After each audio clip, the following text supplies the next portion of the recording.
We are just too sweet. Welcome to an all-new edition of Attention Wrestling Disorder, episode 46. I am RJ Show, and I got to talk a little bit about that. The whole show, nothing but the whole damn goddamn show. He is the whole goddamn show. I am the routine Chucky Hashi, Chucky coffee lover. I just finished this coffee, but I'm gonna show it anyway. I had a Starbucks. Yeah, I know, commercialism. Ha ha ha. Now, we've done this before for this type of show because it's a happy birthday, Chuck, because your birthday is technically in tomorrow. Tomorrow, actually, if you want to be fully technical, my birthday is in 29 and a half hours. I was born in 29 and a half hours from now. So happy birthday, Chuck. Well, thank you. Splash. Rod, what the fuck? Again, this guy.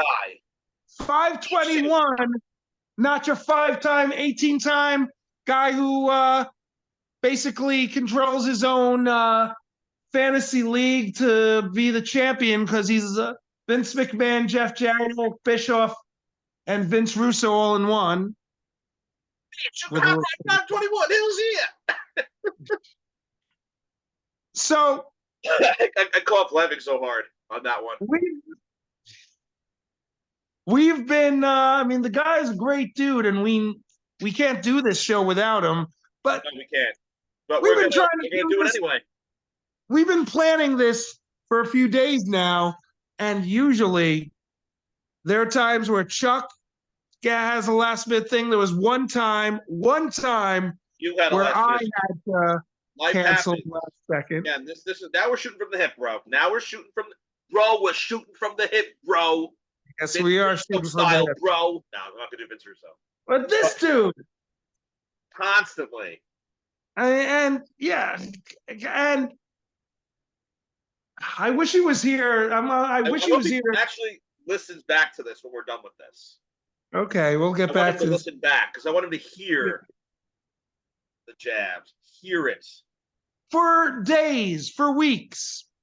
I was saying this. That was over weeks, and I've been saying, and I do this annoying thing in our chats where I put the @ symbol and put his name 1,000,000 times to get his attention. You are overbearingly annoying to get his attention. Yeah, you have to be. Overbearingly annoying to get attention. You have to be. With him, yes. With this stuff, yeah. So it's like you're overly bearingly with him, like. I have to do it, dude. I'm not judging. I'm just saying. I'm just saying. I am overly bearing annoying on purpose. I know that.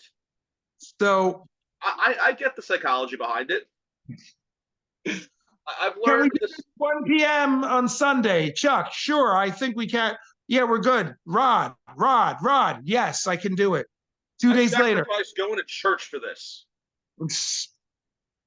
I don't even know what that is. I'm a good Christian. I've been going to church every Sunday. I also didn't help that I overslept today. I went out last night. Everybody had birthdays yesterday, so I went to a few parties. Didn't overdrink, but had a couple, had a good time, and came home. I also went out drinking on Friday night. So yesterday I was a lighter day because I went out with my buddy Derek and his brother. We were drinking. We did the Massapequa Park. We did the old Massapequa Park strip. Hometown. But before we get into that, let me just finish because right now it sounds like I'm bashing the guy because he can't defend himself right now. You are bashing the guy because he can't defend himself right now. I mean, but he's like, the guy who can't defend himself. Come on. Back me on this. 3 days later, as it kept getting close. If he had known about the contractor, he should have told us. Yeah. Well, okay. So today, after we confirmed it, and all three of us were on the same page. Oh, I have the contractor coming okay, so now we only have an hour. And then, he came early. But here's the thing. That's still fine. Why didn't you tell us this days in advance? It's still fine. He did, in his defense, we'll expose everything. He did tell us to start. So here's us bashing him to start. I don't Hold back. No filters. Don't care. It's all in fun. Again, we can't do this without him.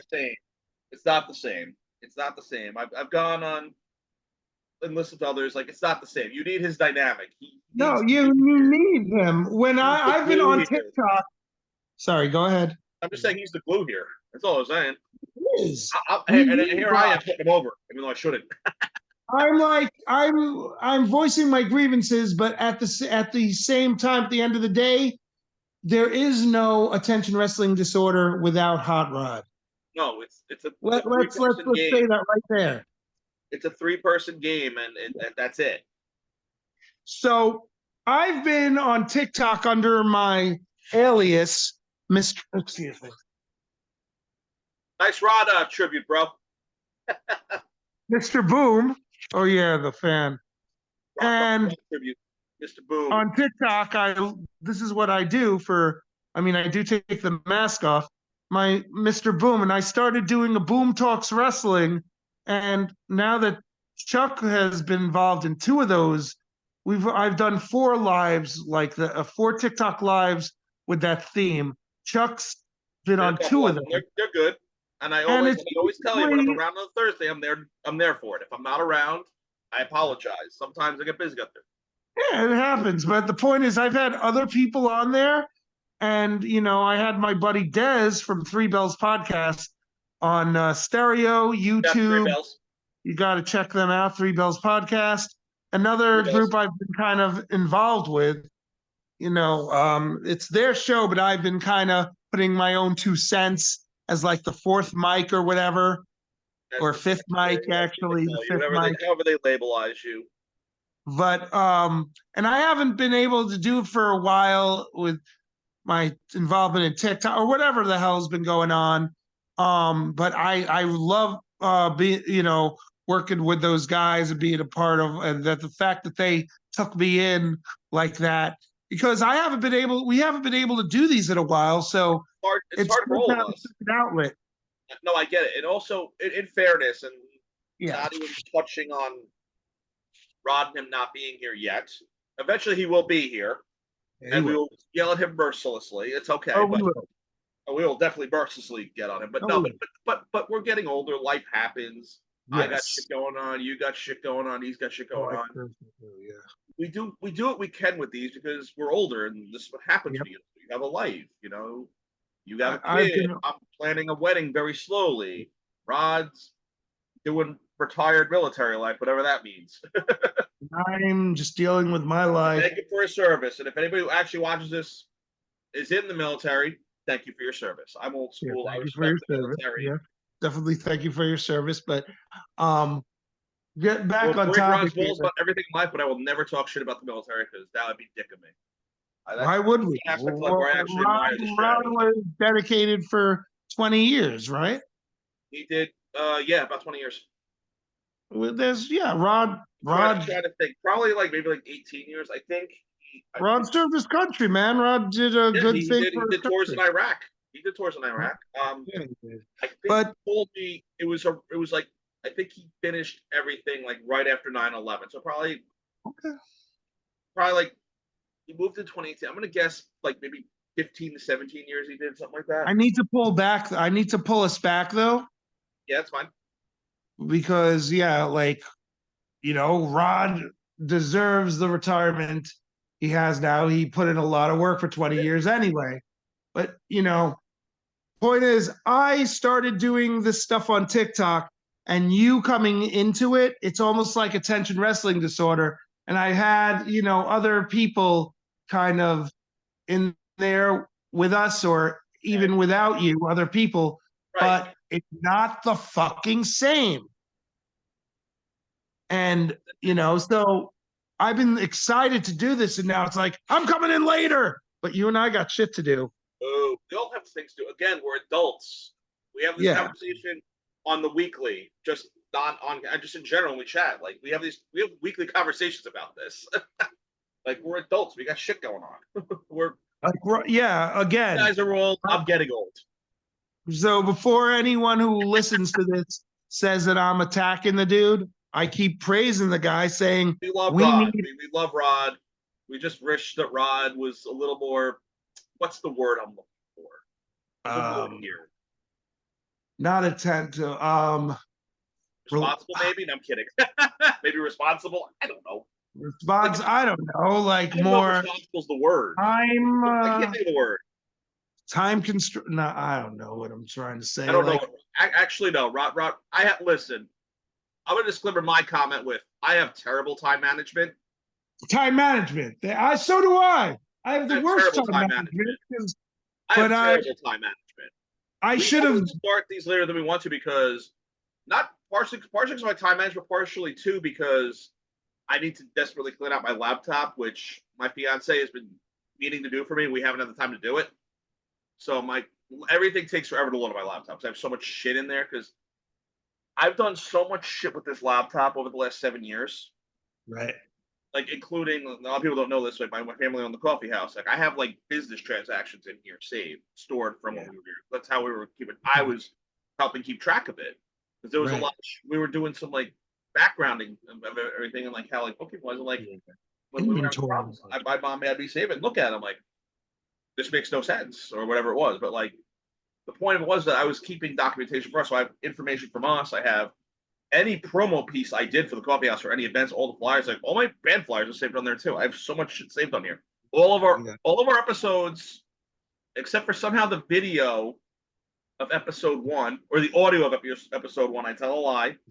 Just the audio file got erased somehow. I don't know what happened to it. I can't find it. I remember that actually. But here's the kicker. I think I erased the video too by accident because I can't find episode 1. It's on YouTube, and there's a way to like strip it and do that and put it up on Anchor. We have like all that stuff how we do it, but like I got to figure it out. That's the only reason I haven't done it yet. One day I will do it, but there's a way that I can rip the audio from YouTube. Like we need to get a theme song and all this shit. We need to like start researching like it's hard. It's a lot of things. I gotta figure out how to do that. It's again, like we said, it's timing and all that. And that's on me. And I also feel like in order for all that to be sensible, we fucking need Rod here. Yes, we do. So I mean, Rod ain't here. It's not about. I can't like make fun of him and you're gonna have to do the shoot and all that shit because he's not there. Pipe down, Hayden. Pipe down, hater. Here we go. I texted him the other day just to be a real degenerate because Derek texted me. He goes, "Brett screwed Brett." I'm like, "You're right." So I texted that Ron. He just pipe down, hater. Yeah. I told my buddy Andrew the same thing. He's like, he kind of did. Where do we start? Because without Rod. We got out of our system now. Yeah. What's even going on in wrestling right now? I feel like I think we're off it here already, but in the meantime, all right, where do we start? I'm trying to think. What's even going on in wrestling right now? Okay, well, the G1 was this morning. I don't know if we watched that. I don't know if we want to touch that yet. That's New Japan. Yeah. G1 ended today. What were the finals? The final was Yota Tsuji, aka Calm Lion, against Zack Sabre Jr.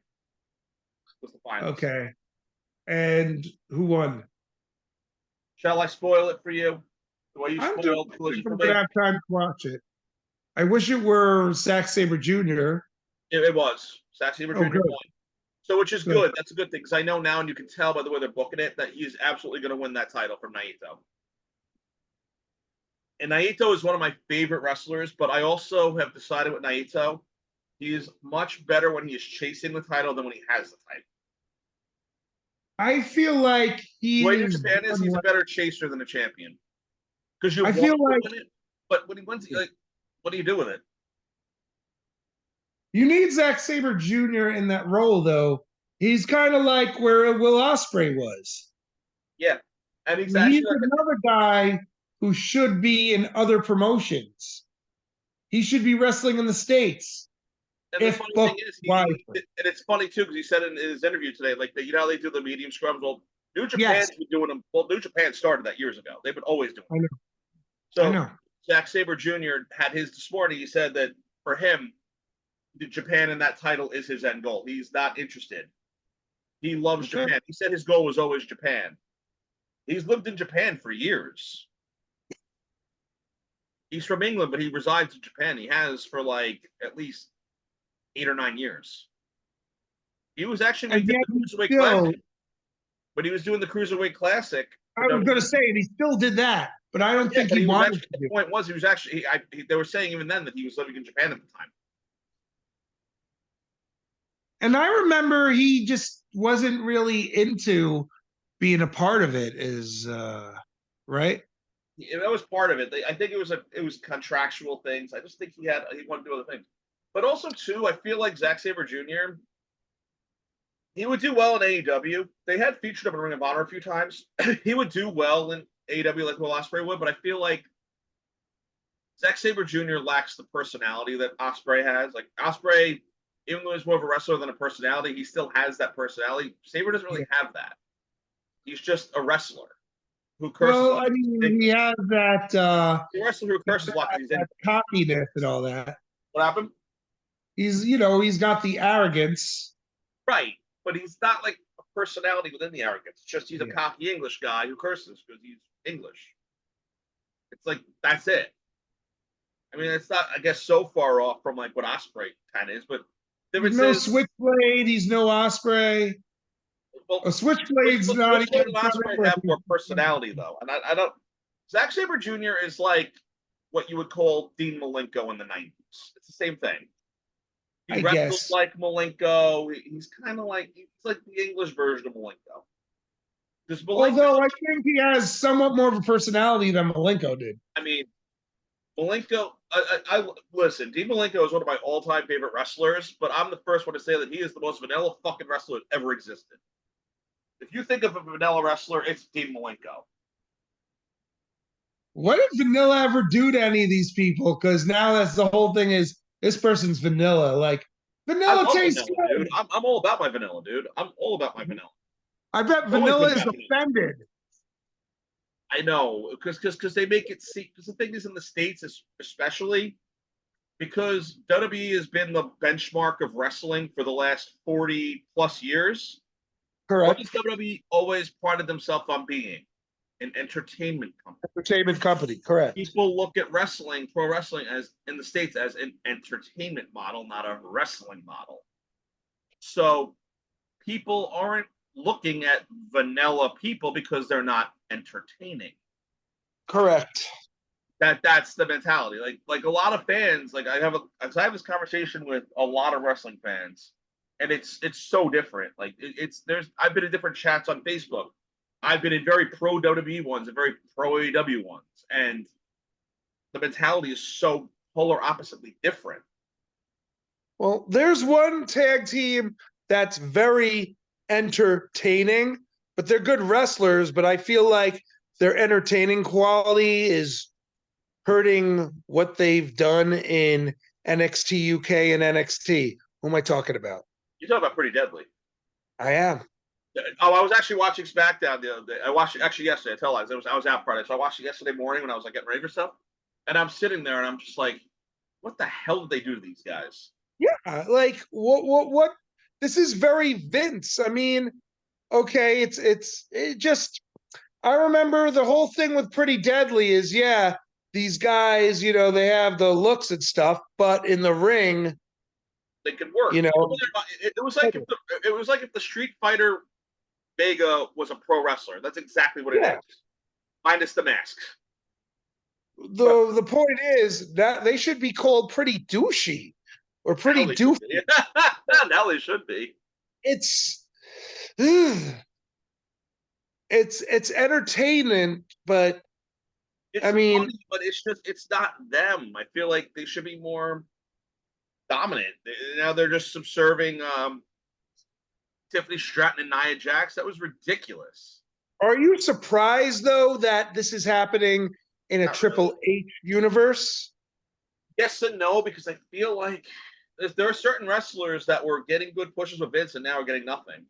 I still think Austin Theory is one of the best things they have in WWE, and look what they're doing with him. They've made him out to be a joke. And I think, unfortunately, part of that was because he was that last Vince pet project. Yeah.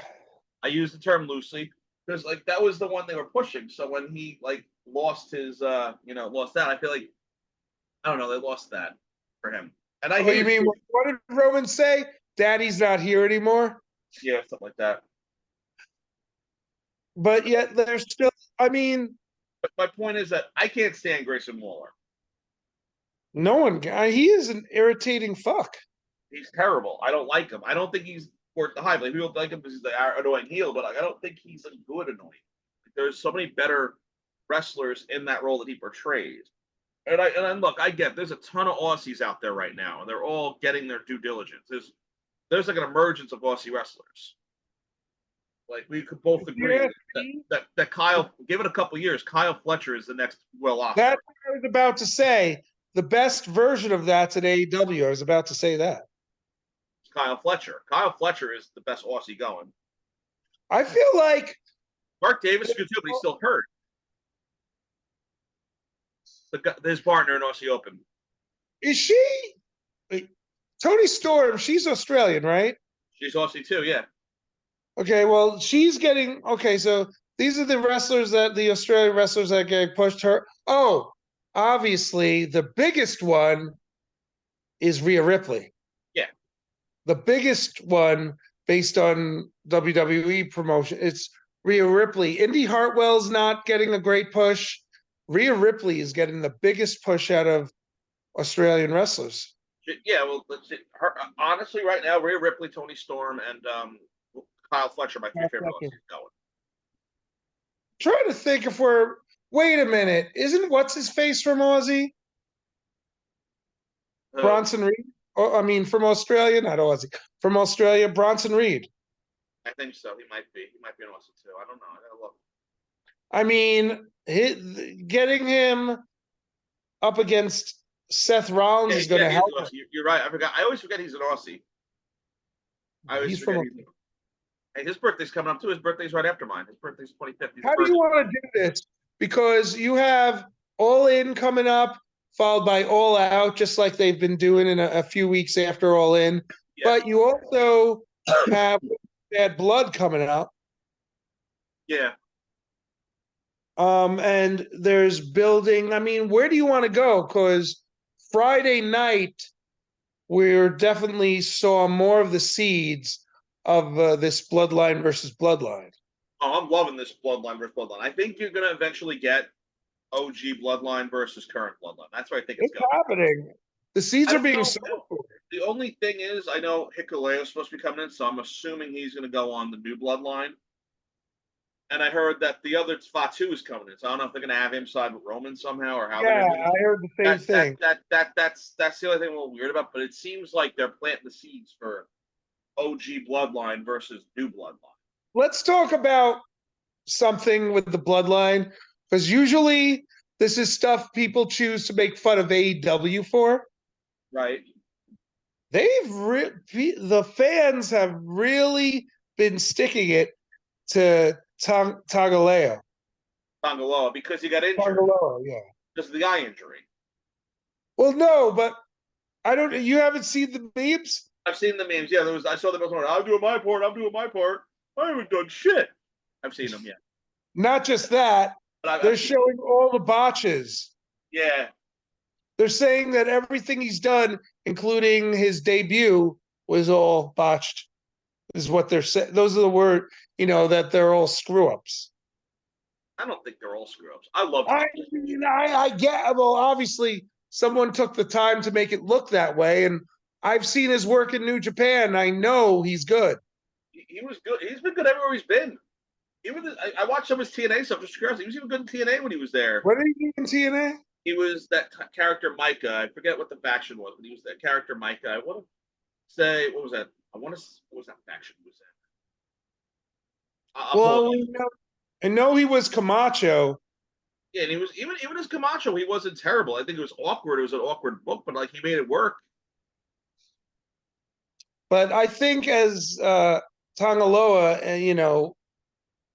in New Japan, we got to see his work in the tag team and division, and I feel like maybe because the eye injury or whatever, we haven't really gotten to see Guerrillas of Destiny the way we should be seeing them. Right. No, I agree. And right now, they're always the Guerrillas of Destiny to me, even though New Japan has the rights to the name and El Phantasmo and Jado are still them. I wish they would do something different with them, but that's another issue. That's another conversation piece. Who? El Phantasmo and Jado were the Gorillas of Destiny with Jado. Remind me, Jado. Oh, Guido, the partner Guido. Jado. Oh, Jado. Yeah, he's more of a manager though. Now he is. He used to be wrestled. I mean, they still wrestle a little bit, but he was like Guido's longtime partner, and he turned on him when they kicked him out of Bullet Club. That whole stupid. Yeah, I know. But he was basically Gorillas of Destiny became Hikuleo and Phantasmo, but with Hikuleo going over to WWE, It's just now drop it or put another person in it or just drop it and push. Well, he joined Girls Destiny because when David Finlay took over Bullet Club, I know the story. Phantasmo were at odds, so that was that whole. Actually, Yeah. I actually am kind of keeping tabs on the G1 match from this morning. Speaking of David Finlay, he's wrestling a big tag. I obviously watched all the G1 matches, but I didn't watch any of the full cards because I've been so busy. But this one's okay. Like a lot of people are featured on it, so I'm liking this card. Usually the last back. Is he the TV champ or whatever, or the open weight, whatever it is? Finlay. David Finlay, what titles? He has what title is that? It's the Is it the TV or? I forget what they're calling the title. It's what title? Remember, it was like a new title, and he lost it for a bit. It says Dolph Ziggler. I think it's that international title. The Global Champion. That's what it's called. The IWGP Global Champion. Global. Oh, okay. Wasn't it like it basically took over the U.S. title? Okay. Everyone wants the global title now. There's the Continental. There wasn't the international title, the global title at one point? Yes. Well, no, the global title was the international, I think. All right. Well, all right. We're all over the place. Oh, we're always all over the place. I'll tell you. Stay WWE and work our way to AEW right now? Oh, so basically they retired the U.S. title and they made the global title. They had their U.S. title, now it's the global title. They retired it and turned it into that. Well, wasn't the Intercontinental title something too, and then they got rid of that? They unified it with the main title. That was when Ibushi and Naito had that whole thing. Yeah, I know. Ibushi was the last IC champion. Yeah, and then they unified it with the title. Yeah. Where the hell is Ibushi? I want to say he is signed to AEW. He did those appearances. I think he signed. I'm going to find out. Yeah, he signed to AEW. He might be injured right now. What's his name? An AEW wrestler? Because I've been seeing a lot of him lately too.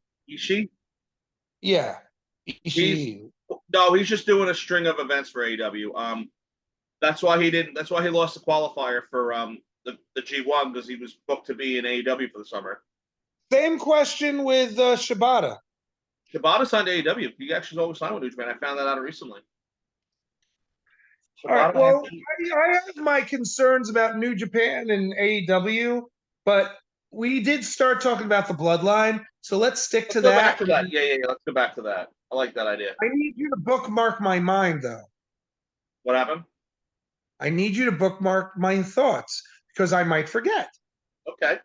So because I said I wanted to talk about Okada and Shibata roles versus New Japan roles now in AEW. But first, I want to go back to the bloodline and how we'll just skip to like the end right now. SmackDown, Roman comes back again.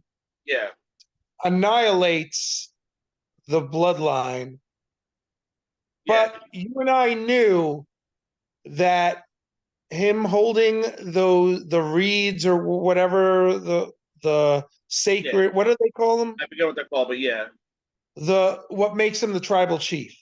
The reeds, the reefs or beads that make him the tribal chief. Right. I was waiting for it. I'm like, is he actually gonna grab hold of it? Who's gonna attack him? Is Jacob? Sure enough. I'm like, okay, exactly what I thought would happen. Because there can't just there has to be prolonged for him to get this. Right. But I will say one thing cool about the bloodline right now, that they did create history. Tama Tonga and Jacob Fatu. Because they are kids of the original Islanders, Haku and Tama. Yeah. Well, technically Tama Tonga is the adoptive son, but I know I'm just of saying. Haku. But it's the same idea. It's the lineage. It's kind of cool. Who's Fatu's father? Jacob Matsu Tonga Kid. That was Tama in the Islanders. He's also as a Tonga Kid, I have a question for you. who's Why also the twin brother of Rikishi. why isn't Samu ever brought up? Or why doesn't he have I'm kids surprised they haven't brought him up. Sabu is Alpha's kid because Alpha just passed away. He was Alpha's kid. I don't think he has kids in the business. I don't know if Sabu I'm has talking kids. about I know I'm Samu. talking about Fatu's tag team partner in the Head Shrinkers. Yeah, Samu, and I'm saying he was Alpha's son. He was his Oh, he first. was? I did not know that. That was the whole Head Shrinker thing. Yeah, that was You Samu. know what's weird, man? Like, didn't Sika just pass? Roman's Like father 2 was months Sika. ago. Yeah, it was like 2 months ago. Yeah, I had to figure. I actually went back and looked at that. I'm like, that was only like 2 months ago. It's like they died 2 months apart. Crazy, right? Oh, I tell you what. Actually, Samu does have a kid in the business. Who? Lance Sanawahi, who was in MLW a while back. That's Samu's kid. MLW to me, I mean, it exists in in the world of wrestling, but I feel like I just because of how they market themselves and how it's you don't really know when the hell their shows are airing on YouTube. I guess you have to. Who was this MLW? Yeah, Like, it's to me like I mean Richard Holiday, I love Richard Holiday. He's fantastic. great, but only certain people know who he is. Because he's only wrestled in smaller companies like MLW and on indies. My point is, He goes he to should be. GCW a lot. He does work GCW a lot because I watch some of those events. He's like always on them, and he's always very good. He's GCW now. I mean, GCW. I'm surprised that they. I mean, I'd like to know when they're doing more shows because you have Raja, whatever he's calling himself Oh, now. Jimmy's there, yeah. I don't know if any of them are like 100% signed. I don't know if they do like 100% contracts there. I think just they pay guys for appearances to work, and I think that on an indie level, they're just one of the bigger ones to work. So Right, a lot of guys will let's go slow there. down. Where do you want to go with WWE? We talked about Pretty Talk about Deadly. We talked about the Bloodline, where that's going to go as far as. It's a while until I know I don't know when we're going to do our next one yet, so we could always touch on the next pay-per-view that's coming up. What's that? Bad Blood? No, what the other one, the one after that, not the one before. There's one before Bad Blood. The one in what's it called? Bash in Berlin is coming up. Oh, right. That's Next the week. one they're No, pushing. it's in 2 weeks. I tell you. That's Randy Orton versus June 3rd. no, Yeah. Gunther and Cody versus KO. KO, yeah. So Kevin Owens. And they're Those doing are gonna be and now good match. apparently Damian Priest and Rhea Ripley are the Terror Twins. That's their new name. When did that happen? I guess on Raw this week. Well, that's got to be another match that they're going to be building up to. Is that going to happen in Germany or is that going to happen? No, they're going to wrestle Dom and Liv Morgan at what's it called? At Castle Berlin. Oh, okay. Bash in Berlin. Yeah, no, that's the only That thing needs to happen though is Finn Priest. Finn Priest needs to happen. I agree. I am all about Finn Priest. That needs to happen. I don't know. I love the new Judgment Day. I'm fine with it, but I wish they would push Finn Balor. They don't know what to do with Finn Balor. That's what pisses me off. Finn Balor is like my favorite guy. I mean, look, that confuses me. How does Triple H not know what to do with the Prince? It amazes me.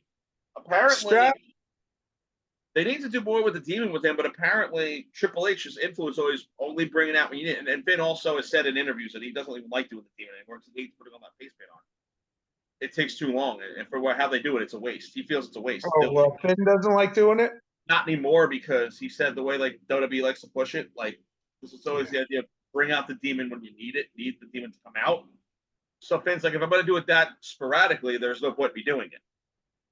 Let's work into something different. Let's kind of sidestep. The problem is the Demon's the best. That's who he is. Like they're like I love what he's doing in Judgment Day. And he's still great. He's still like that character, but Demon Finn or Demon Prince Devitt is on another level. Did he do the Demon in Bullet Club?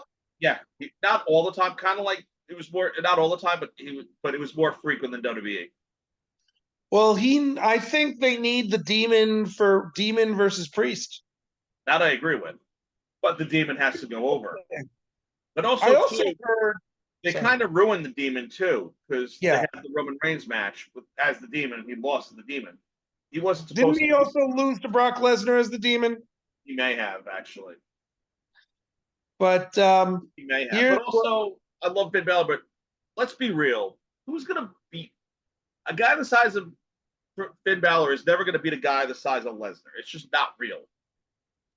I mean, It's like AJ Styles versus Brock Lesnar. entertainment, and in a way, it's kind of fantasy. So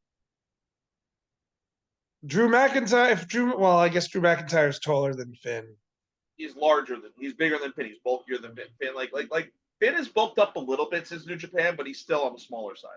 Like he's definitely gotten like more muscular in his WWE run, Balor, but he's still smaller than most guys. He's bigger now than he was in Japan. Like he's definitely like bulked up a little bit. Like he's not like fat or anything, but he's like definitely a little bulkier. But he's still a lot smaller than a lot of the other guys. I get what they're doing with Drew, but he should have that time. You know what?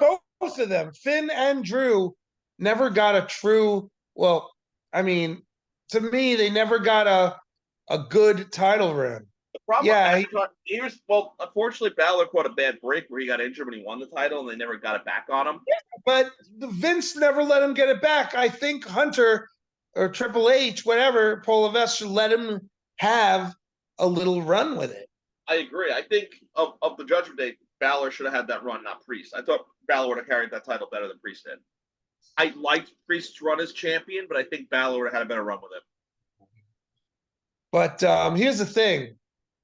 Now that Gunther has it, you don't want to. Finn Balor can't beat him unless Finn Balor, to me, Finn Balor needs the good guy has to beat Gunther. Right. And they were getting, before COVID shut down, they were going with Balor versus Gunther when he was still Walter. When he came back, when he was in NXT, and then he went over to UK, and he was supposed to feud with Walter over that belt, but they postponed it because of COVID, the pandemic, and with travel they couldn't do it. But I think Balor was going to be the one to beat him for that title had that not happened. I thought it was good that Dragunov did it, who's now off of TV all of a sudden. Because they made, because the whole Braun Breaker thing, because, once they wrote Ricochet off, it's like they don't know what to do with Dragunov. I don't know. I feel like WWE has this weird thing where, like, even though Triple H has a good handle on things and he's very good, like, he's not perfect, so you can't push everybody. It's hard.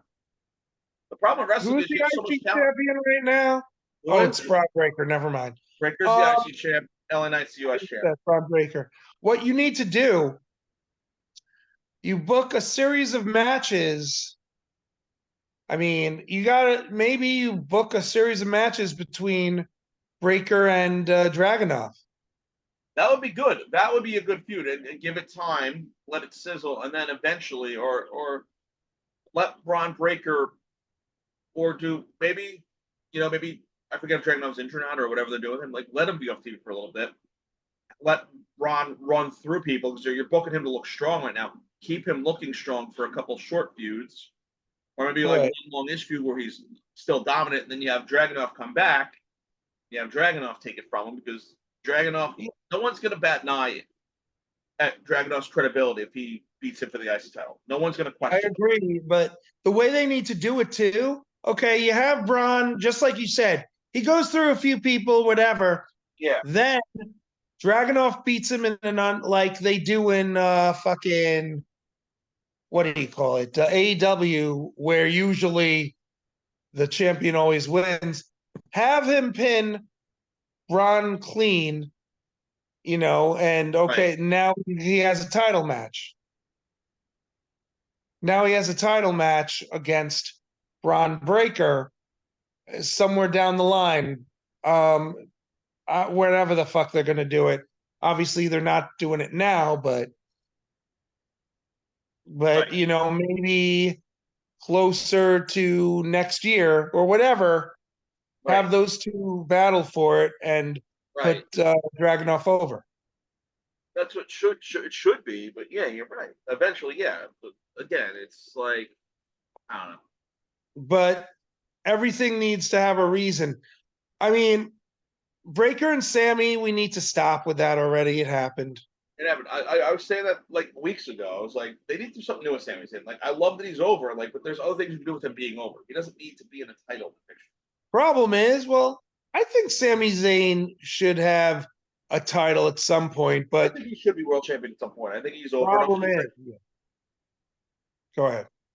No, I'm just gonna say it's just that right now the problem is like Gunther just have time. You know they're gonna give him a long run because Gunther is one of those guys that he can't chase a title because no one's gonna believe him chasing a title. Yeah, No one believes him as a chasing of a title. You know that he's in a title match, he's winning the title. that's exactly how I feel about it. We all knew that the moment they chose Gunther, they put him in the King of the Ring. We knew what was about to happen. Oh yeah, He absolutely. he No one's fighting that. It's like how can you? how he is can like you that? he's kind of like a lighter version. It's like a kind of like Brock Lesnar, but he can talk. Yeah, Like Brock talks, but Gunther doesn't need a mouthpiece. no. I know He's Mark. I I mean, mean, Luger Kaiser kind of does it, but it's not really the same. yeah, I mean, yeah, he did. He lost to Sami Zayn, but I mean, That even goes though he back to lost the again, match, but again, that goes back to the credit of Sami Zayn though for a second. That no one was batting an eye when Sami Zayn was the one to beat him. He was an incredible person yeah, to beat. that was a good like choice for Mania for that to happen. Yeah, But it we was all good. saw that all this was going to do was pull him up to okay, he lost The the title, title. right? Well, that's what Now it it's was. time for the bigger picture. Well, that's what happens when you have long-term title runs like that. Most of the time, is that it breeds you for the next level. When you finally drop it, it doesn't. It's not the loss doesn't mean anything because you're just going up anyway. But here's my question. Okay, now Cody has the title. Are we really going to drop it to KO? No. No, But is Kevin Owens going to now turn heel? I mean, probably. I think the goal of this rumor mill is that I think they're trying to build in better long-term storytelling, which they've gotten good at again. I think it's eventually going to lead to rumors going to be Orton and KO at Mania next year.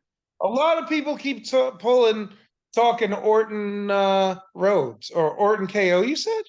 It's the rumors Orton KO. I thought the rumors was Not necessarily for the title, but just for Mania. I thought you were saying I thought it was going to be Orton Rhodes. I'd be good with that too. But That's the then match we need, and I'll tell you why. We sort of history. had that match in a triple threat at a Mania.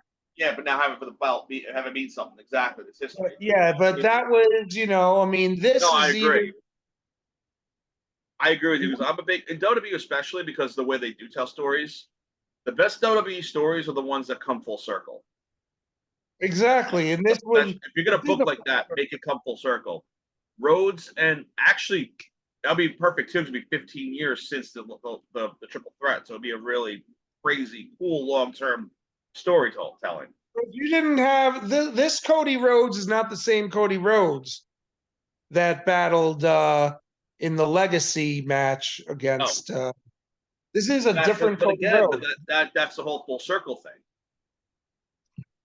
And That's the whole full circle thing. Cody Rhodes right now, even though he could easily as a heel, he's great too, but Cody Rhodes is in John Cena's spot. Oh, absolutely. He has 1000% become John Cena. As much as I love Cody Rhodes, he is 1000% John Cena.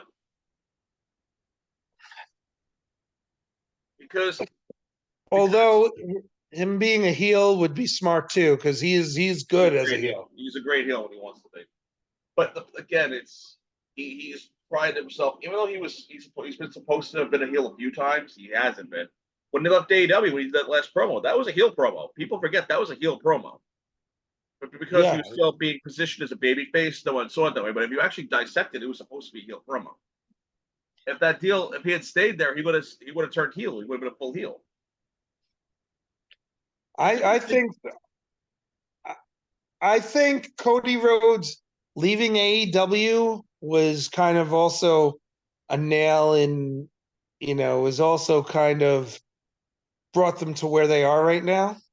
Well, I think Cody Rhodes saw the writing on the wall for himself, and I think like the way they were going in direction, I just think that he saw the writing on the wall. It's like I can't be a part of this. I think that's what it came down to. And unfortunately, again, I still enjoy AEW plenty. Like there's still I was right. I was watching Collision, like, and I watched them, and I'm like, you know what my thing with them is I like them because they have such good talent. They put on such good matches.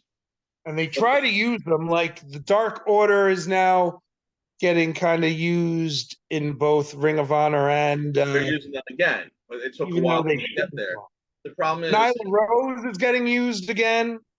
like I said, Yeah, she's been face lately. She's a okay, good guy. because I only really watch I watch Rampage and Collision sometimes. But I'm always out, so like I try to watch the highlights. But the only one I watch consistently right now is Dynamite because I'm home. So Rhea, on the other hand, I think should have been used more than she has been. I feel like you resurrected her career, but you haven't really. You gave her the title, but I mean, Yeah, she's kind of lost. Although it looks like they're pushing an angle to throw her in All Out or All In. Excuse me, All In to Wembley. right. They look like they're doing that with her, but okay. So do we have any? Well, I mean, we could talk about Ethan Page. We could talk I'm about a loving lot. Ethan Page as NXT champion. I'm liking NXT again. Like it's again. I was actually having this conversation with Mannix of all people. Oh, by the way, you heard, right? Yeah, congrats to Mannix. Yeah. Mannix. He's got a mini Mannix. Yeah, I mean Mannix. So I congratulate him. No, me and Mannix will chat a little bit. Yeah, but no, we were chatting and like I kind of agree with him. It's like he's not convinced on NXT yet, and I'm kind of half agreeing with him because like I feel like NXT is very 50-50 right now. There's a lot of really good talent coming in there now with the TNA stuff. It's actually pretty good because you get TNA people in there. But so like it's gotten better because like you're getting new blood. It's good. It's new opportunity for them, and they're a step up from a lot of like the real performance center guys that are starting to be on TV. Like if you watch NXT, it's a weird show to watch because like there's a lot of exceptional talent. Like you have the Ethan Page there. Joe Hendry's been appearing, but that's TNA. But you have Sean Spears is there. You have like some Sean CG guys. Spears right now is mentoring what's his name? Jensen. Yeah, Jensen, because Jensen's all going crazy and shit. But so everyone's got their little role. I think the women's division is not as good as it was. I really believe that the women's division. I'm sorry to say, but there are a few women wrestlers that remind me of the Caitlyn era. That's because NXT's. I feel like NXT still has that awkwardness to it, and I also feel like all the good NXT talent all got called up, kind of congruently. Yeah. So like they need to rebuild it. So that's why when they brought Jordan Grayson, it was smart because at least it helped them elevate. But then like they stopped using her. But like again, it goes back to my point that it's like a 50-50 show. Like there's half like exceptional talent, and then there's like half like they're there because they're on NXT, but you can just tell they're not quite TV ready yet, but they still push them. It's like they're not TV ready yet. So like it's who's good enough to take down Perez? I mean, you thought it would have been what's her face, Lola Vice. Lola Vice is going to be the next face of NXT. She's like the best they got. But Lola Vice is it'll be eventually Lola Vice. Give it time. you tried to put her up against Little Crazy. Yeah. As hot as Thea Hale is, I just her gimmick. I mean, she's a good wrestler, but this whole like she goes to the ring. Look. Hi, Chuck. How you doing? She goes. I know. She's crazy. I mean, Fallon Henley, well, you put her in a heel position. What's her name? Crazy chick. Peyton, whatever. Tatum Faxley, Tatum Tatum Maxley. Paxley, yeah. Tatum Paxley, yeah. And now you have Wendy Chu. They're all heels. That's the other problem. Everybody's a heel in NXT. There's like no babyface women. Wendy Chu could be the next women's North American title. That brings me to something else, actually. And I think fans have been talking about this, and I'm pretty sure on my TikTok live, my buddy Rec User, who goes by Rec User on TikTok, he said that I'm really sure he's been talking. I think he is the one who's been talking about like what you want to call a mid-card title for the women's division. For AEW, enough for WWE. No, for WWE in yes, we were talking about that. Yeah, on the podcast. Yeah, you said we were talking about that. Yeah, and I've heard it other places too now. I'm hearing it on the main roster. I agree with that, and here's why: you have so much talent. Like I've always said this. I've always thought that the women talent was better in WWE than AEW. Like I like the AEW talent a lot now. Like they've gotten a lot better, but WWE still has the edge because there's so much more of it. So like you need that because like you have all these like random wrestlers that are floundering that are women because you have your women's champions and there's so much women's star power. There is as much women's star power in WWE as there is men's star power, and you don't have that mid card for them. They just look like they're treading water because what are they fighting for? You know what I mean? That's why you need that. Exactly. I agree. Like this Jade Cargill, Naomi, Bianca Belair thing. I was in another group chatting with people. There was like they need to turn heel. I'm like, yes, they do. Well, I feel like, yeah, maybe all three of them do, or maybe two of them do, or maybe one of them does, and that would be Jade Cargill. Right. We had this conversation personally. It's because that's what I don't like about Jade Cargill. I love Jade Cargill, but I don't like her as a babyface. Jade Cargill AEW was great because she was a dominant heel, and although there was that period where Nyla Rose took her title, and it almost turned her baby face, but she wasn't supposed to be.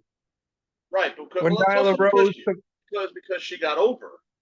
But that was confusing too, because Nyla Rose is basically the heel, but we're all supposed to. I mean, yeah, she did get over.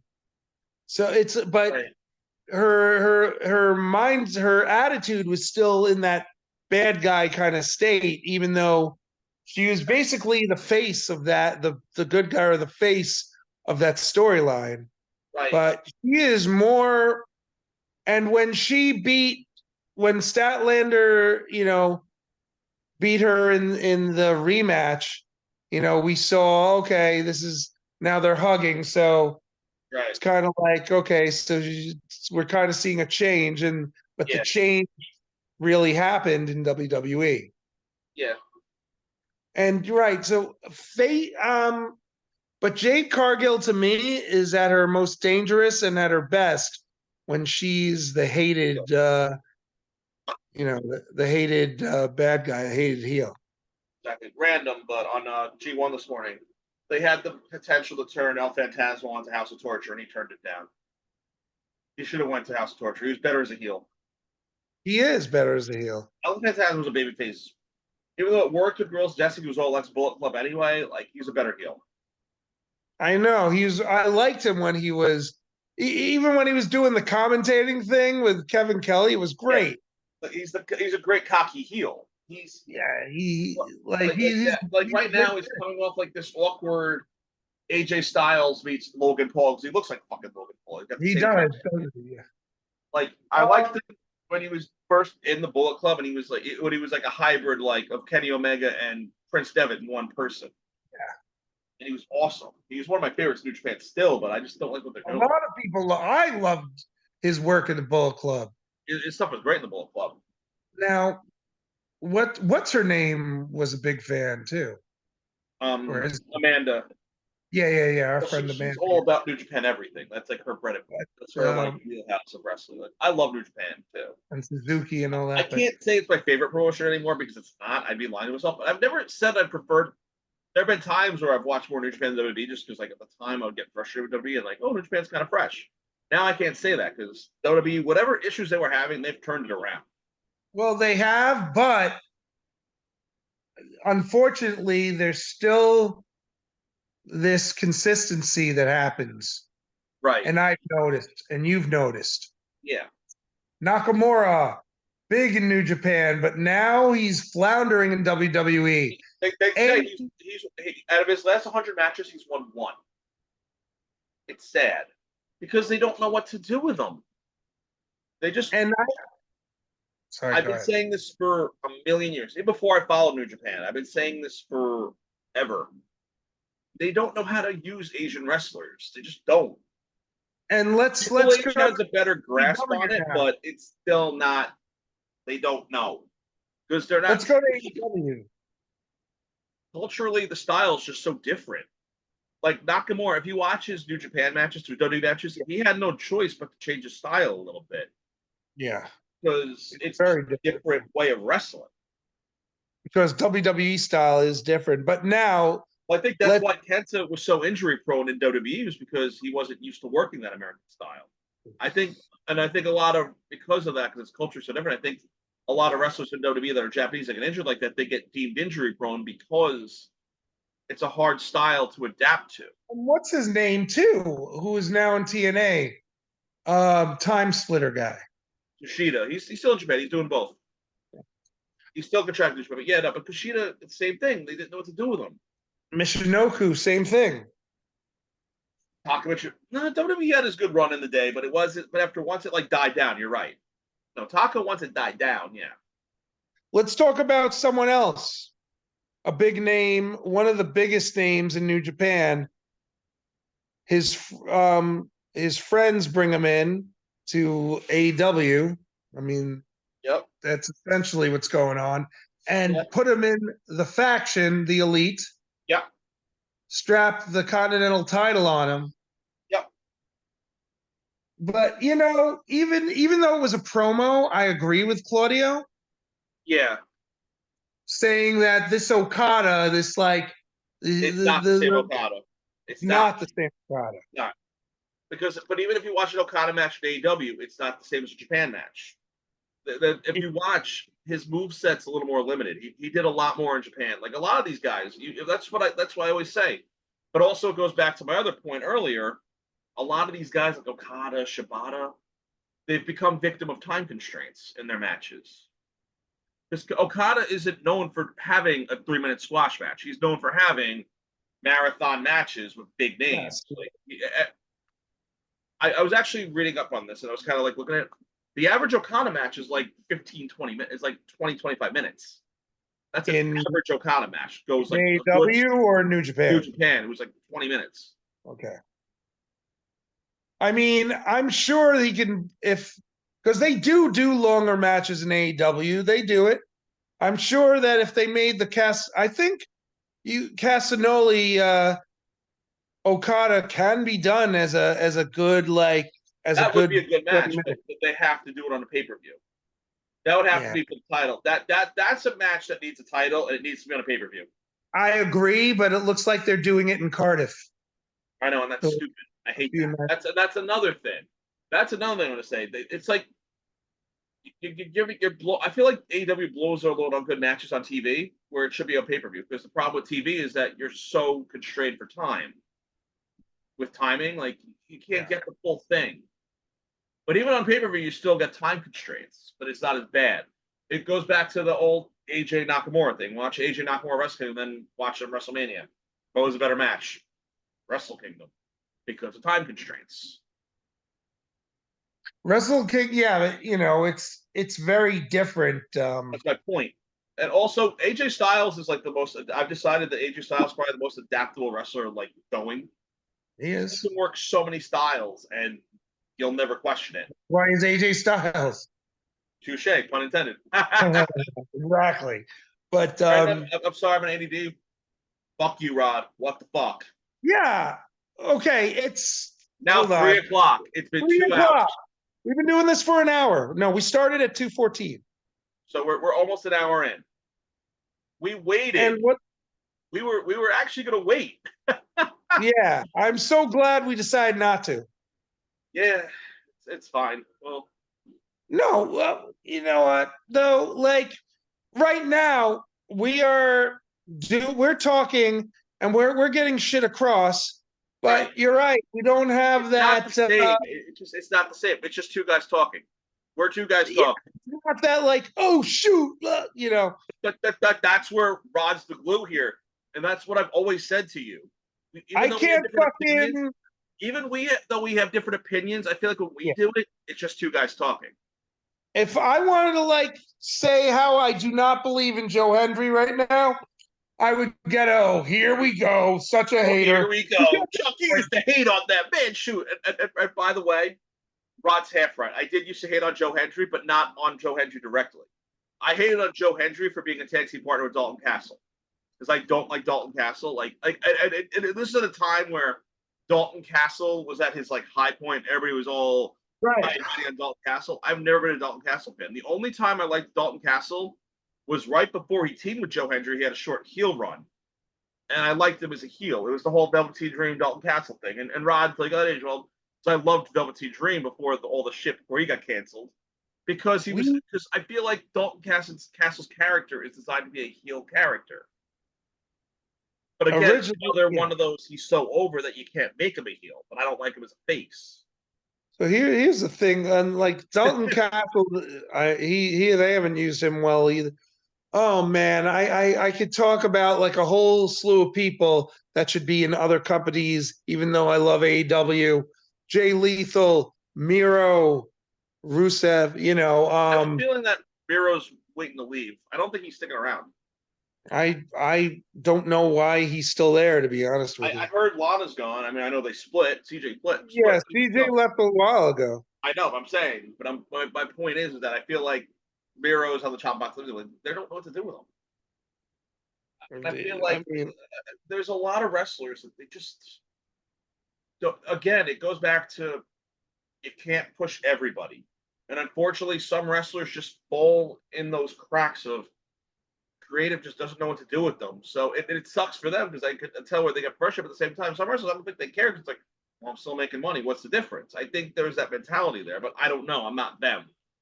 But that's like or you could take a team like Top Flight and then a couple of years later, turn them into flight attendants. Take like a good wrestler and make her a valet. And Layla Gray. Yeah, that's who the flight attendant was, right? Yeah, she's now she's the flight attendant, and then they're the captains or whatever, and you have Action and Andretti. They're all like dressed like pilots now, and just like. I mean, if you do that right, that's not a bad thing. Yeah, it's good for like it's good for entertainment gimmick, and they finally got one over on the whatever the hell they're calling them, the Maximum Male 3 or whatever. Oh yeah, the MMX or whatever they're called. I mean, at least they found a place for those two. But back to what we were talking about, though. Yeah. I don't even know what the hell we were talking about because the whole. I was talking about we were talking about that with the gimmicks. That we're also just talking about how like certain wrestlers fall because you can't push everybody in a company. That a lot of wrestlers fall in that creative doesn't know what to do with you because you can't push everybody. But see, I thought that was only a WWE thing, but I guess TNA too. TNA too, because the problem here's the thing: when you have there's so much content you have for so many characters. That's the issue. And like even AEW, they have all these shows and all this stuff, so they need content for all these characters. Who is creative in AEW is my question. Creative is usually a group of people. I don't know who's doing that. I feel like Tony Khan is a big influence. I think that's an issue. I think Tony Khan needs to get like an outside person to create and book for. Isn't that why Mike Mansari came in? Maybe. I don't know. Mike Mansari from WWE is now doing like creative stuff for AEW, like helping with the Well, contract. that's probably why the top flight are now flight attendants. Flight attendants, yeah.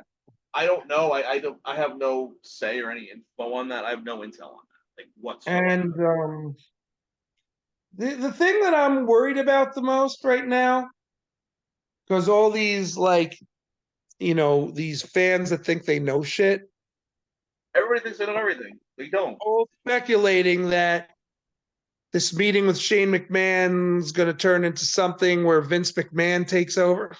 Because they heard the Vince Russo opinion about it. Because that's what Vince Russo said, and people are gullible enough and stupid enough to believe Vince Russo. Bro. He is the thing, bro. This is Shane getting Vince back in the business, bro. Oh. He went there to get Vince to buy AEW, bro. He wants to take over wrestling again, bro. If Vince McMahon does do that, I'm going to stop watching. I won't watch it. I don't think that's going to happen. But again, people jump the gun on everything. Yeah. Shane's going to sign with AEW because it's the first era ever where there's no McMahon's owning WWE, so you're going to buy the competition like it was WCW. And now I wish Rod was here for this comment because he would have really contributed. Yeah, see, we need him. Can you call his ass or something? Give me answers. We're going to do this right now during the fucking podcast. Rod, get your ass over here, man. It's 3:00. Is the guy like turning your house into an upside down? 2 hours ago, so he's been inactive since. Say. Oh, wow. What happened? Nothing happened. No, because I just saw something on X with Maria Canales wrote sad. Falling Rod. Maria Canales wrote sad. No. Now I want to know why. Right. What happened? Maria Canales, Mike Bennett's wife. Maria Bennett, yes. I know who she is. I know. Maria Canales Bennett, yes. Remember Mike Kanellis? Hold on. Yes, I do. She's actually a great heel, by the way, Maria Kanellis. I have to tell you.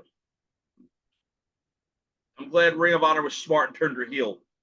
Or when they brought her back, they made her a heel. I agree. I don't know. I don't know if I blopped out there.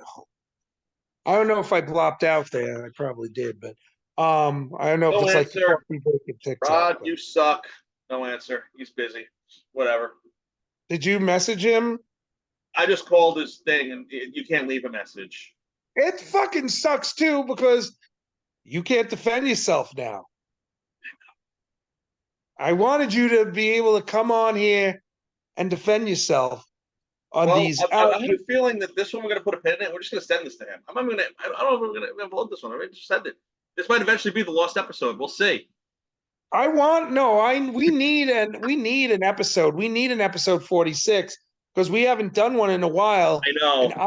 And I agree. I don't even know if I want to. I don't know what I want to do. I mean, eventually, maybe if we'll see where this goes. Like with time. This is called the What the Fuck Rod because I wanted him here today, and I want to do this, man. Right. But you're right. Like I feel like I agree with you. Like we're just having a conversation, which is cool, and I like that. But Rod makes it interesting because, like, me and Rod have these conversations. We disagree, so we can like really pick his brain and like be the ball buster with him.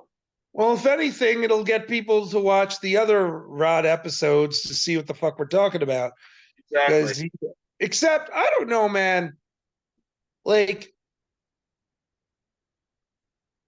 I like Rod, but I don't like Ceiling Fan Rod. And I love Ceiling Fan Rod. I think it's great. It's just another content piece. Yeah, true. But all it does, this is Ceiling Fan Rod. He puts you see this ceiling fan, not Rod.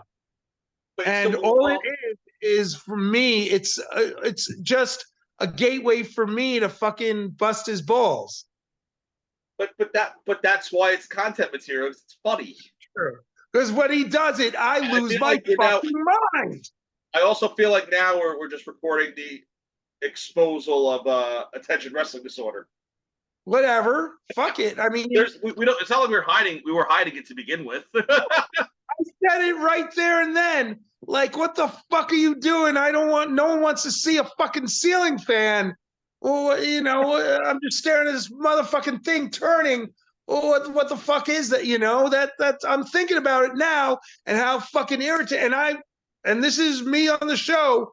I said the same thing on the fucking show. Like on previous shows. This is nothing new. I see that fucking ceiling fan. I tear him a new fucking apple. You get so mad about that ceiling fan. It's a good thing I don't have a ceiling fan. I just have a light bulb hanging out on the top of the ceiling. This doesn't fucking irritate you? No. I don't care. You're not seeing my face. You're seeing okay. I'm wall guy. I like it. Okay? People want to stare at a fucking wall for an hour? I don't think so. RJ the wall. Who wants to fucking stare at a ceiling fan for an hour?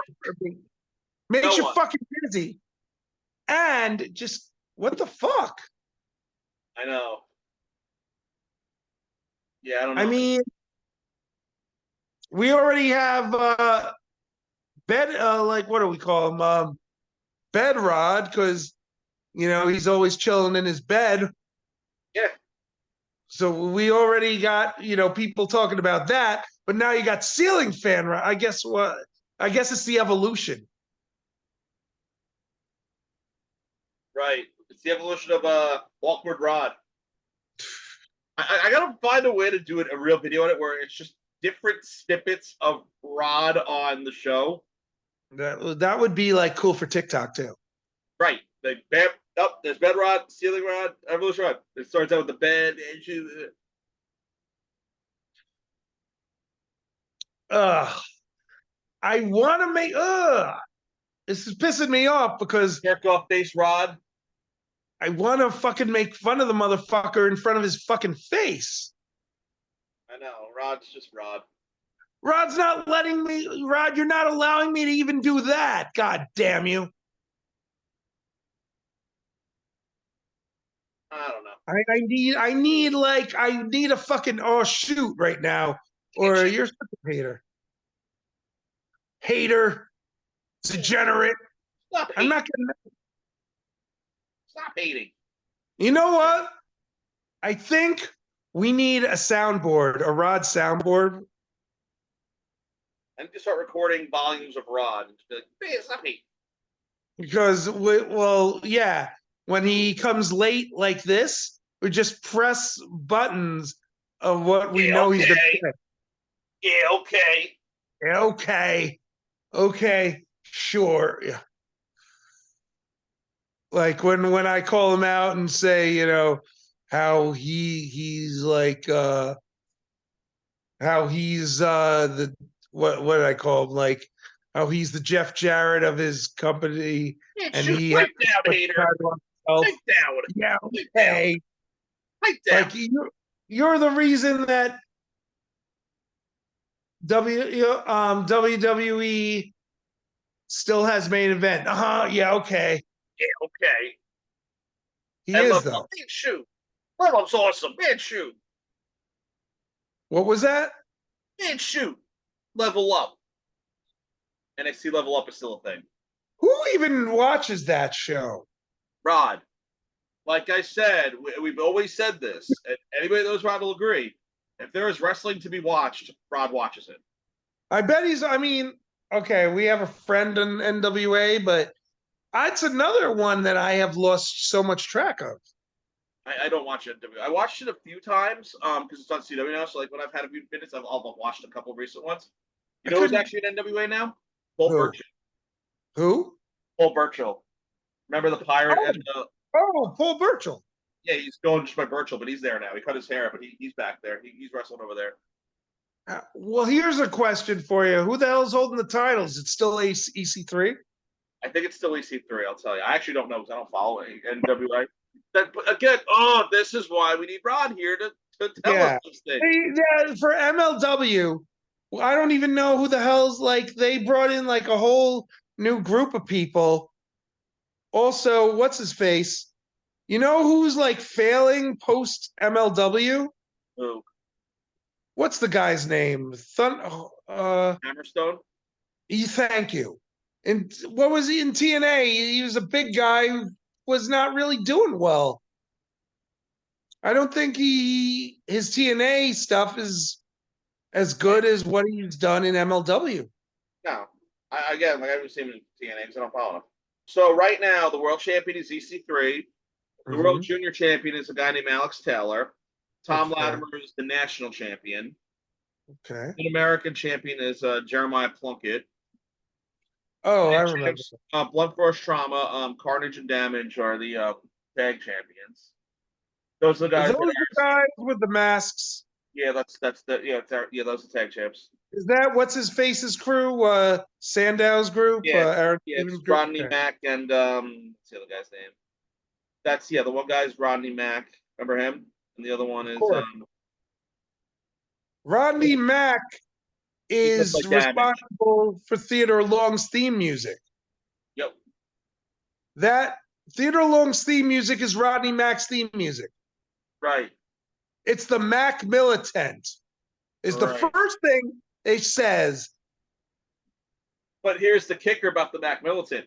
It originally wasn't that song. It was originally the WrestleMania 2000 theme, the California one. They just took the sample and reworked it. Really? Yeah. California? You talking about Dr. Dre's California? The WrestleMania 2000 theme.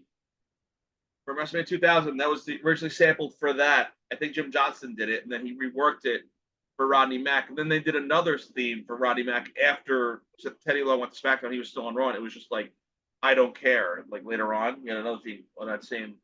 But yeah, that song was originally like when used. He was the first wrestler to have that song. Yeah, and then Teddy Long and Mark Henry had it, and then they wound up just being Teddy Long's theme. Who's yeah.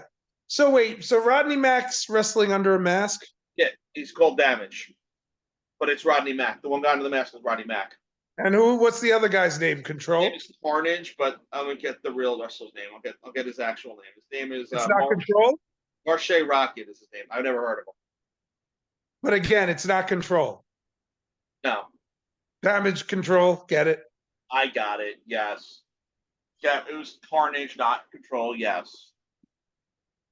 And then they I'm waiting have we need like this is where you would press the Rod button because he would have a Rob would tell you the whole champion's off the top of his brain because he follows it. No, but I mean like his reaction to my bad joke would have been priceless.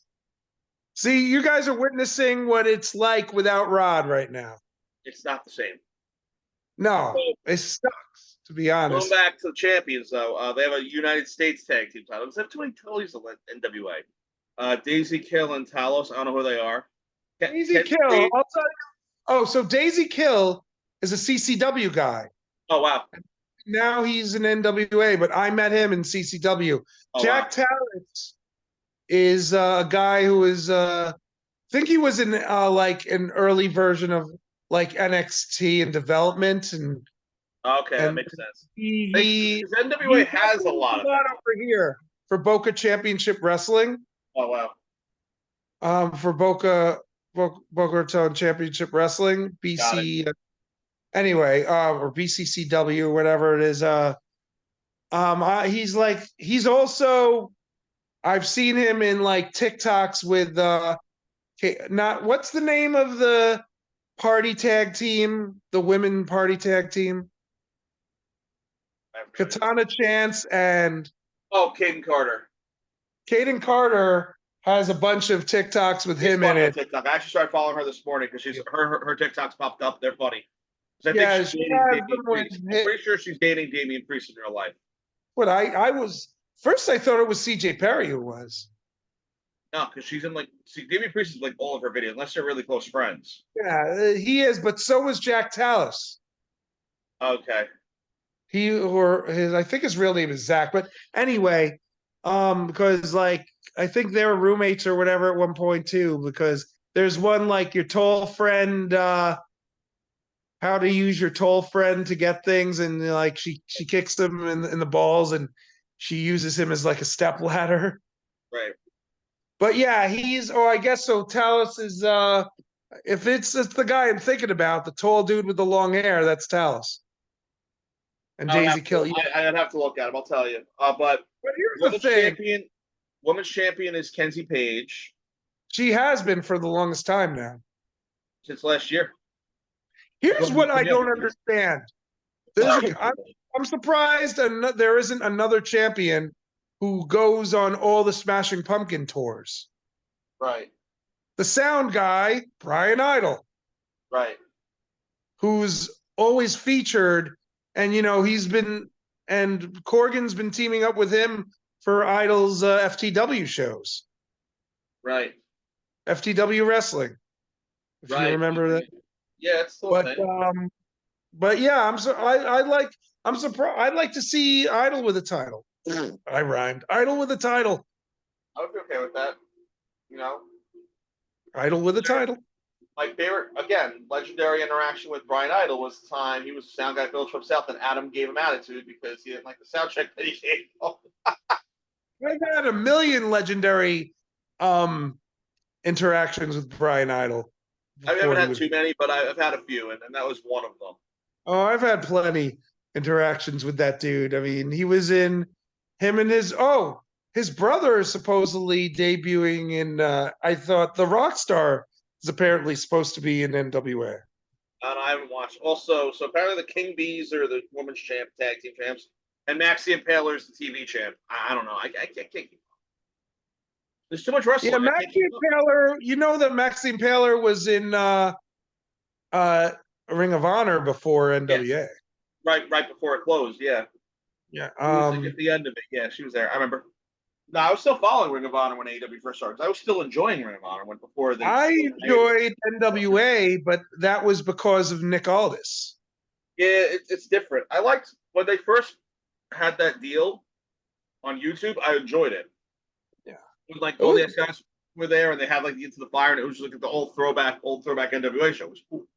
Once they got away, you have Jack Dane, who is apparently another classic NWA guy, but. Yeah.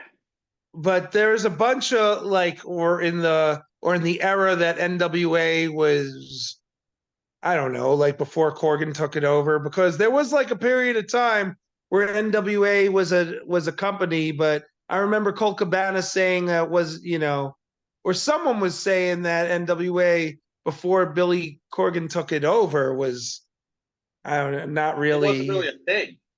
Yeah, it was like an Billy indie. Corgan resurrected it when he left TNA. Yeah, I know. He wanted to be involved in wrestling still. I feel like. Sorry, go ahead. I'm just saying. I feel he wasn't happy in TNA. There was the issues there, and someone to be involved. So he bought out NWA, which I think is awesome. But I can't get into it. I feel like the way he left things with all this was kind of not cool. But again, it's still like there's. But like Nick Aldis, like there's also like Nick Aldis is so above what he was doing. Yeah. I right now though, I mean Aldis is great in this GM role, but I want to see him wrestle. So do I. I think he's a great. I think we both want the same match for the WWE title on SmackDown. Which one? Cody Aldis. Yeah, that would be great. That's the match we both want for Aldis. But he could have some good matches if they let him wrestle. Same thing with Adam Pearce. Adam Pearce is actually a good wrestler. And Triple H actually, as far as I know, he knows. I mean, I think he watched All In. And that match was Aldis versus Rhodes for the NWA title. He did. That was the first. And of course, he did.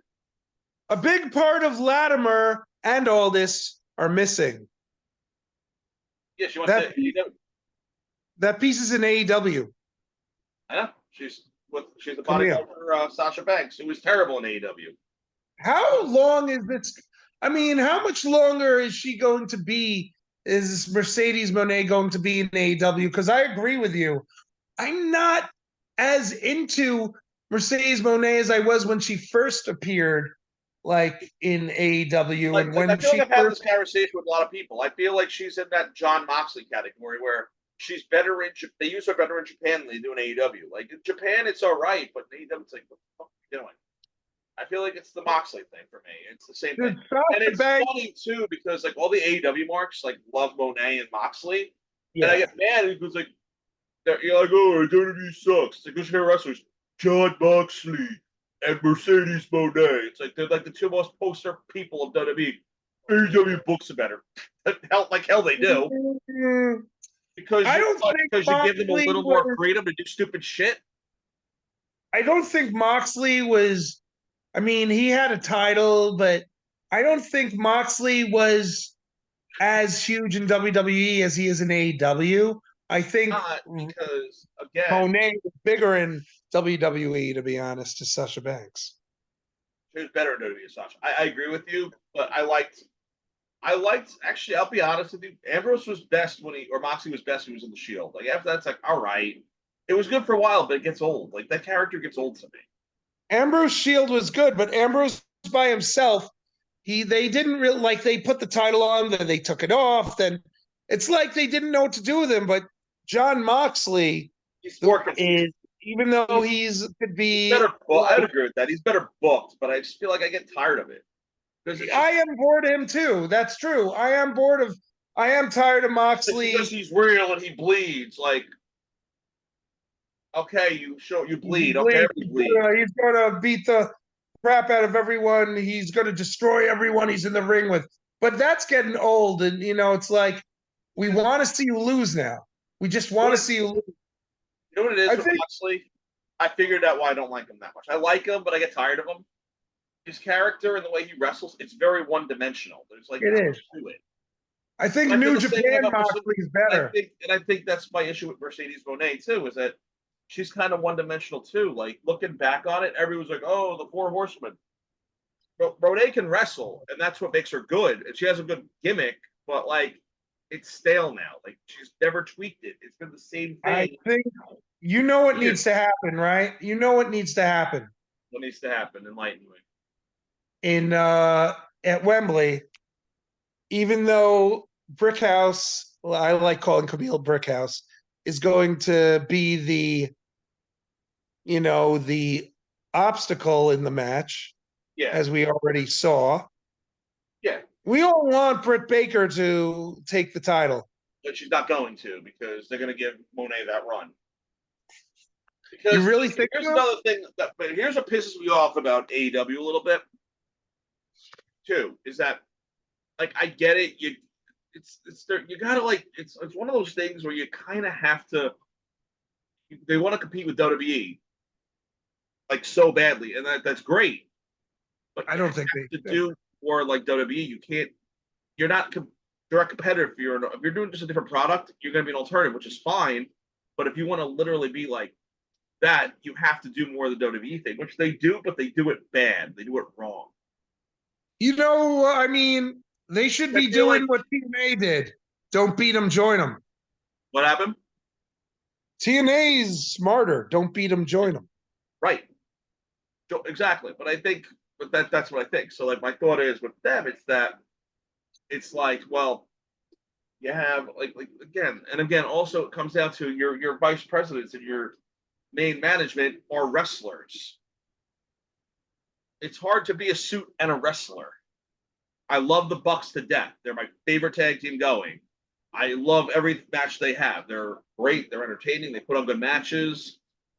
But there's got to be a point where you can't be the suits and be the wrestler. Got to be one or the other. I I hate to say this, but think AEW has that's. Go ahead. What are you gonna say? what's his name? What's the ring? What's the our Raw general manager's last name? Adam Pierce. Unfortunately, there's a Wish Adam Pierce and a Timu Adam Pierce in AEW. Yeah. Christopher Daniels, unfortunately, I mean he is the talent relations, but what he's doing in AEW, he just Comes off like Adam Pierce. He kind of he looks like a lot like him, so it reminds me. Yeah, I was it's thinking. like I know that you're going with that. I was thinking, But going back to but even like Christopher Daniels in that role makes more sense than the Bucks or Kenny Omega. I get Kenny Omega's hurt and injured, having his health issues right now. So like that's a thing and that's a liability. So yeah, if he's able to work the back end, that's still good. But you can't do both. Like that's where I also think, and this is maybe just my opinion. I don't know if this is the truth, but I think that's where Cody's head kind of was and why he saw the writing on the wall. He was seeing the business. He's like, I think it's like he realized it's either I got to be the talent or I got to be the business. Yeah. I don't think he was ready to be the business. I think he still had that itch to be the talent. I'm not saying he'll never say never. He won't be that, because Dusty Rhodes, after he stopped wrestling, did that. Yeah, but he did the one thing that Dusty Rhodes and Dustin Rhodes could never do in WWE. WWE title, right? Yeah, the one thing that he is the only Rhodes to have the WWE heavyweight title. Did Dusty Rhodes even have the Intercontinental title in WWE? I don't think he won any titles in WWE, actually. I don't think he won any titles. I'll tell you. I know. I gotta. Again, that's why we need Rod, because Rod would have told us this without us. Dustin Rhodes, on the other hand, has won a million titles. Intercontinental, and was he even hardcore? Or European? Was he European? Anyway, I mean. By the way, FYI, Dusty Rhodes never won a title in WWE. Dusty never won a belt. So he was there for like a year, and he did like big high profile feuds, but he never actually fought for a title. So he's like Jake the Snake, basically. Yeah. Well, Jake the Snake, era, Roberts, but right. Jake the Snake, Hacksaw Jim Duggan never won a title either in WWE. He was the first Royal Rumble winner, but he didn't win like a belt. I know. And he was a king. Before the King of the Ring, he beat King Harley Race. He beat King Haku. No, he beat Haku. You're right. Yeah, because that was right. The double cross. Right, because originally it was Harley Race, and then they double crossed him. He turned face. Then Haku became king, and then Duggan beat him. Right. Yeah. But my point is that those aren't really titles. They're just gimmicks. At one point, didn't the Macho Man become the king too, beating someone? King, yeah. I think I'm trying to remember how they did the Macho King. I'm gonna pull that up too. I'm trying to remember, because like I was young then, so like I knew about it. And I watched a piece of it, but I didn't like see the build for it. Wasn't Harley Race the first king in WWE? What? Wasn't Harley Race the first king in WWE? Yeah, in like '87, and that's what I was saying. Yeah, and then I know Haku. They did the double cross, and Haku beat him. Then Duggan was king, and how did they make Macho Man?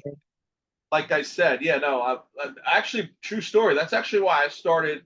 It's like I was young when all that happened, and I didn't have cable then, so like I knew it was happening, but I didn't watch it in real time, and I only watched clips of it. That's actually why I started watching Monday Night Raw from the beginning. I finally finished '93, the year '93 of Raw. I watched every episode of it just to like see how it all unfolded.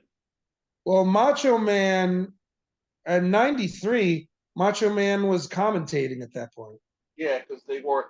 That's why he left, because he wanted to wrestle and they wouldn't let him.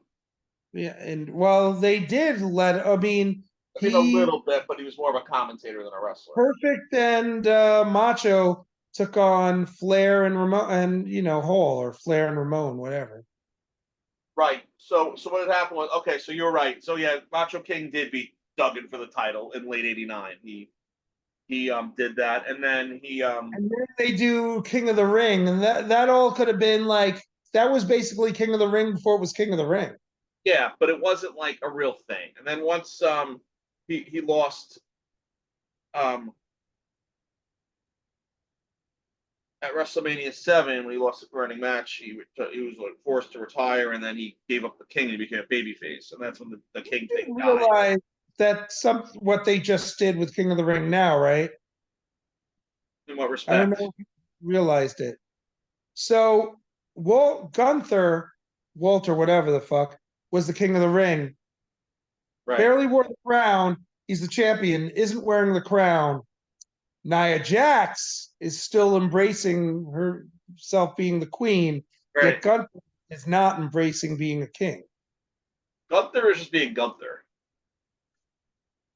Gunther is just being Gunther. Like, he's just doing his gimmick. It's like he's not like an overly gimmicked guy. But he can talk. Yeah. Because that guy cut some really good promos. He's a wrestler, but he's good on the mic. He's not, No, because Gunther is he's decent on the mic, but again, he's like that British promo guy. He's not like the American like promo guy. Like even Kaiser, German. He's German, by the way. what? Gunther's German. I know. Oh, German. You're right. You know what I meant. German. Yeah. You're right. Han is German. That's what I meant. Like I meant to say European, not English. Yeah, I'm sorry. I meant European. Austrian or is he German? Who?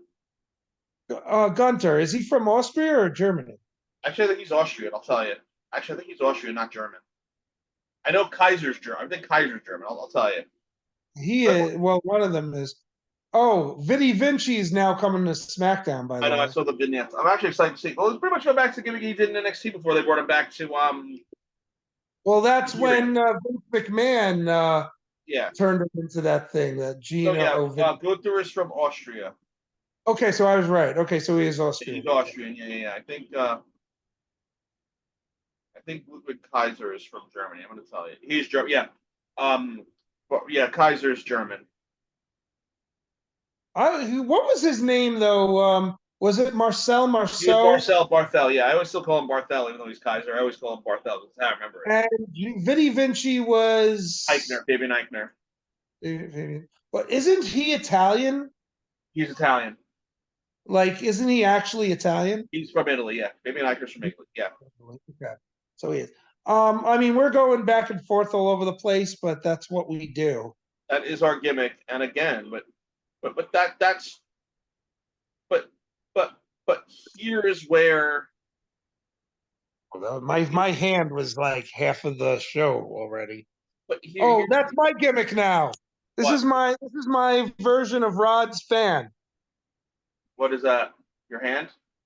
My hand, I think, was on my face. Wait. Are you double jointed your thumb, bro? Is that a thing? I think. Yeah. It's popping out of its socket. Saves. Oh shit. Yeah, it does this thing. Yeah, you're double jointing your thumb. It pops right out. I do that too. I got that. I don't know a lot of people who have that. That's kind of cool. I didn't know that about you. Now I know. That's awesome. This is the most productive thing that has come out of this episode. We're both double jointed their thumbs. Both have double jointed thumbs. I had a friend in high school. She was double jointed or something like that too. That's just normal for me. Normal. That's how we would high five. We would do this and we would like do that. Look, that's how we high five. It's always been a normal thing for me. I don't know. That's why I looked at him like, wait, because it literally pops out of its socket a little bit. Kinda, yeah.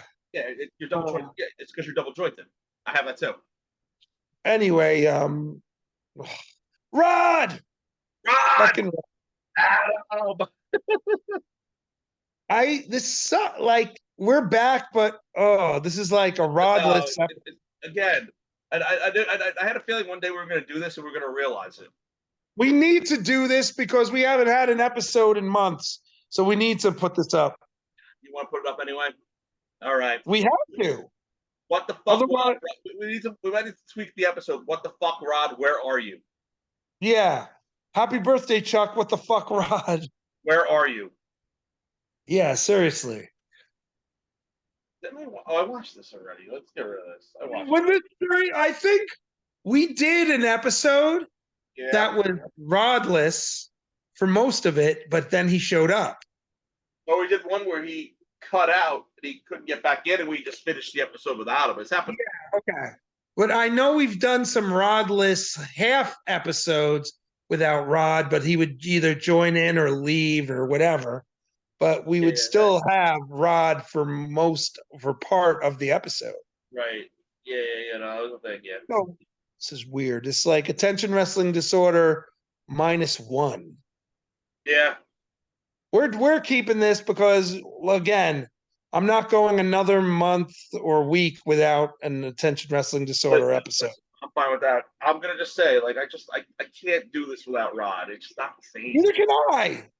I know we can't. We agree. We're arguing, agreeing. We're not even like, man, we're agreeing with each other. This is silly. Okay. Let's talk about TNA. Really? Waiting for it. Well, so we can disagree on something. Fine, let's disagree on something. But it's now. I don't believe in Joe Hendry. Now we're forcing it. I know. Now we're forcing it. Yeah, we are. But I We're still don't forcing believe in Joe Hendry, regardless. to each his own. But okay, because I'm a Oh, man. you didn't do your intro, by the way. I know because I'm doing it now. Oh God. Doing it now, bro. But this is Force 2, keep in mind. It is and it's not. I would do this anyway.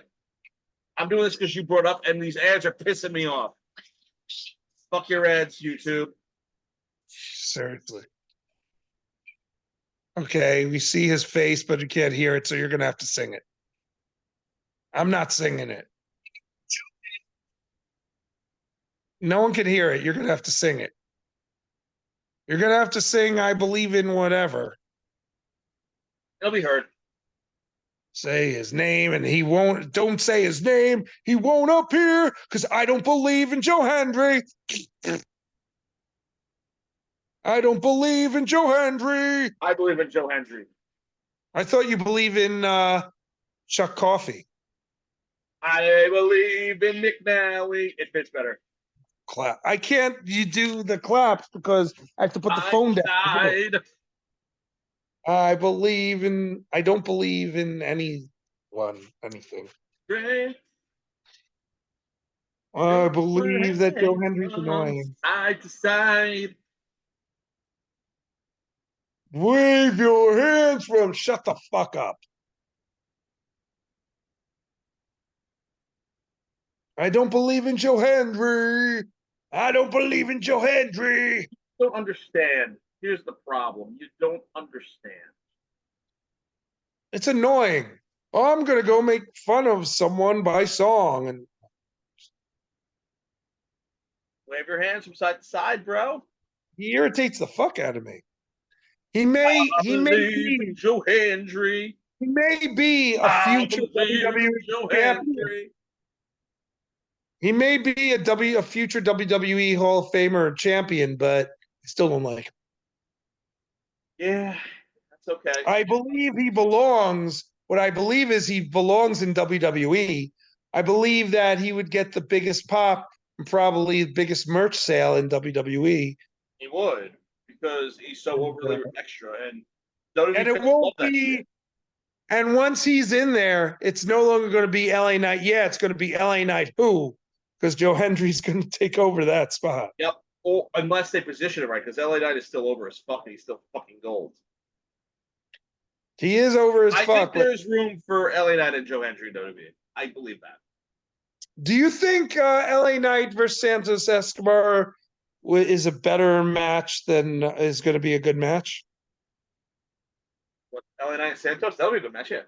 I Well, actually, Santos I have to Escobar. tell you something. I didn't like Santos Escobar until he became Santos Escobar. I didn't like him as King Cuerno. I was not a fan of him and or the El Fantasma, it was, or El Hijo del Fantasma, whatever he was in TNA. I wasn't into it, but as Escobar, I like him.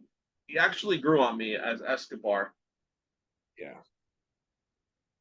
I like him as Santos Escobar too, but I'm just, I think this would be a good match. Like, I mean, what's his name? Carmelo Hayes beat Andrade. Right. Okay, good for him, but bad for Andrade because I think Andrade still needs like a title run or something. I agree. I agree. But I'm gonna level with you, dude. I think it's time to put a pin soon. It's almost 4 o'clock already. Yeah, let's do it. Again, Rod, what the fuck? What the fuck? So episode 47. Hopefully, will be the return of Rod. Yeah, well, we now have to not only schedule a time. Do you have anything going on that day? Are you sure? Are you fucking sure? Promise us. Yeah. All right. So, all right. Well, so All In's next weekend. That's next weekend. Yes. Actually, if you want, we can touch on that quick. Well, kind of We have need to touch on though. All right, let's do it quickly because I got stuff to do too. Yeah, that's why I acknowledge that. So I'm like, I think Mariah May, Cody Storm. I hope the Glamour wins. And it's all in at Wembley, right? We barely touched on that. Yeah, Baker, it's next weekend already. Yeah, it's next Baker, Sunday. I want her to it. Let's see what we got. I'll tell you. Osprey, MJF, I want him to Osprey to I win. actually want MJF to retain. I don't. I mean, I love Osprey, but I want MJF to retain because I love MJF's heel. I don't. But at the same time, I hate the angle because Yeah, they should have never turned him heel again. They should have kept him babyface a while. You know, he was eventually going to turn heel again, but they could have prolonged it. yes, they could have prolonged it. It was too quick. I'm trying to see what else is on that. Hook if Hook's got to go over unless he's leaving, which I heard he might be, which I hope he does. I would love to see him in WWE kill it. You got the triple tag, the triple threat tag, or the three-way tag, the Bucks, the FTR, and the AEW's New Day, the Acclaimed. As much as I hate the AEW, as much as I'm bored and tired of the New Day of AEW, I think the Acclaim is going to win. They're going to win, but I also think that they're like this close to being heels again, which I like. They've been teasing them as heels lately. We definitely got to put a pin in it. We're missing some matches, but see, Bryan Danielson's going to either win or lose. He's either going to retire or he's going to get the title. And after he drops the belt, he's going to retire anyway. So yeah. All right. No, I have something I got to take care of. That's fine. We'll end it again. Rod. All seriously, right, dude, what the fuck? All right, we'll put this up. You get to enjoy this Rodless episode. All right, well, this is the Rodless episode. What the fuck, Rod? Also, a person I'm going to put the Rodless episode. Too sweet. See you in the next one, which will hopefully be soon with Rod. God damn it, Rod. You suck, Rod. Where's my stuff? Right there. And on that note, we are just too sweet.